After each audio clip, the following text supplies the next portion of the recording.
What is the Pico 8? The Pico 8 is like a magical toolbox for creating your own video games. It is a fun and user-friendly video game console that lets you design and play games. Picture it as a creative playground where you can code and draw characters, build levels, and make music for your very own games. First, how do we get the Pico 8? You can get the Pico 8 by searching for the Pico 8 Educational. Or you can find the link in Google Classroom or below this video. When you launch the Pico 8, you'll find yourself looking at this triangle. Click it, and then you'll find yourself in its retro command line interface. What can we do here? We can type in simple commands and it will do them. Let's try printing. If we type print, open parentheses, hello world, close parentheses, it will follow our code. Print is used to output text. Because we put it in quotes, we'll get the words that are in the quotes. We can also make variables and store information to variables in this. We can make a variable by simply starting to use it. X equals 3. When you press enter, it has stored that variable. We can get that information back out of the variable by using print again. Notice this time we don't need quotes, because we want to know what's inside of the variable x, not print the letter x. We're even able to do math. We could add 3 to x. That would look like x equals x plus 3. We could then print that out by using print.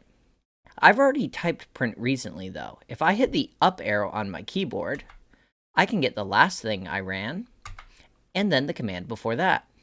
Pressing enter, you can see that it was able to add 3 into my variable and then spit that out. We can also clear the screen. The command for clearing the screen is CLS and open and close parenthesis. When I hit enter, it clears the screen. Instead of leaving that blank, if I were to put a number in there, I will clear the screen and fill it with that color. You can use any number between 0 and 15, with 0 being black. Let's make a real program now. I'm going to hit the escape key on the top left of my keyboard, and that will take me into the programming interface. Now that I'm in the programming interface, we can program more than one line at a time. I can type in my program, and as we already ran one line of this, I'm going to copy and paste that a few other times. I'm going to select all with Control A, copy that line of text with Control C, and then go to the next line and hit Control V for paste. Now, if I want to run my program, I'm going to hit the escape key and type run. It just did exactly what I asked. To get back to programming, I hit the escape key. Let's make this look a little more interesting. I'm going to change the color of the text. After the quotes, I can put a comma and then a number. I can pick any number between 0 and 15, but 0 is black, so I'm probably not going to use that one because you won't see it. It'll be on a black background. I'm going to hit escape to go run my program. I'm going to type run. And now we have hello world, hello world, hello world in different colors. Pretty neat. This looks great, but let's add one more thing. We previously learned how to clear the screen. So at the top of my program, I'm going to hit enter to make a blank line to enter in, and I'm going to type CLS, open and close parenthesis, and then run my program. This time when we run the program, you'll see that it clears the screen before printing out our hello worlds. This program's cool, but it's got a few issues. It only runs once. It's going to say all of the hello worlds in a different color, and then it's going to be done. If we want to make something longer or interactive, we need a gameplay loop. I'm going to select all, and I'm going to get rid of that. The first bit of our gameplay loop is called the function init. A function is a self-contained program that could be called multiple times, but in this case, our init function is only going to be called once. There are 3 parts. There is our part declaring this to be a function, the name of the function, and when the function ends. The init function runs only once on startup. So this is where you want to put everything that you want to run when your program starts. Our next function is called the update function.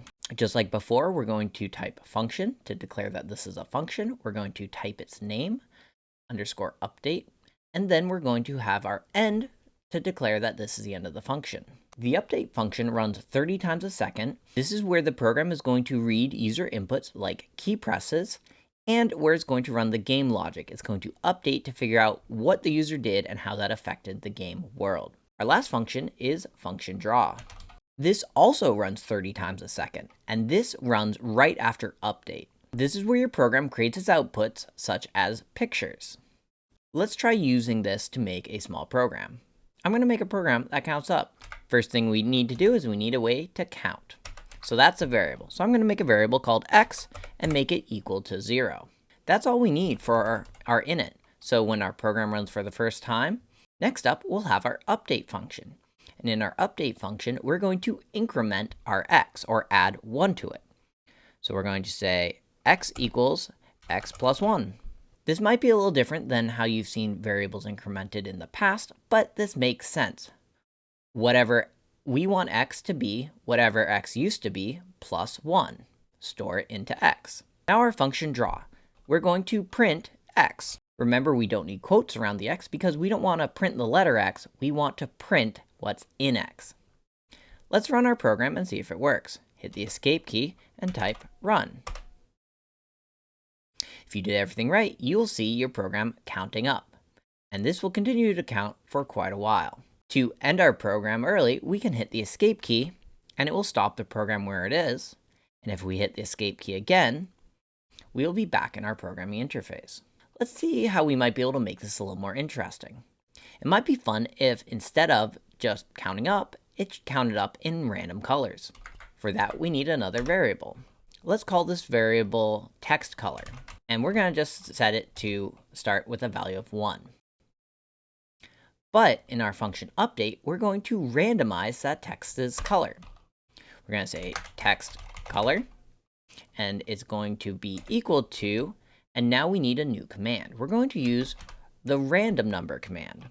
It's rnd, open parenthesis, and then it's going to go from 0 to whatever we type in. There are 15 colors, so I'm going to type in 15 and close parenthesis. And then I need to tell it that we're going to print in different colors.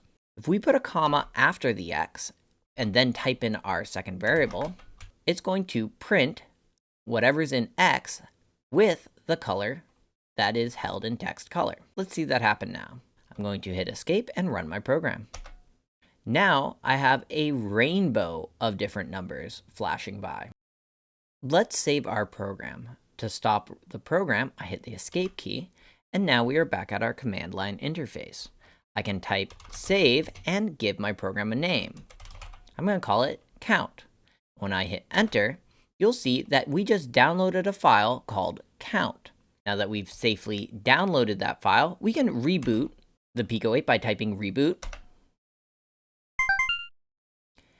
And if you were to hit escape, you would see your program is gone.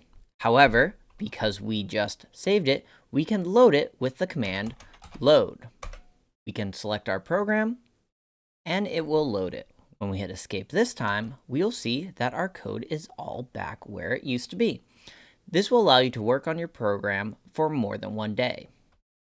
Before we go, you might want to try messing around with a few things. Some fun things to try might be clearing the screen before printing the text, or clearing the screen and choosing a different color for the background, or setting a variable and then putting that into the background, but the variable is a random color.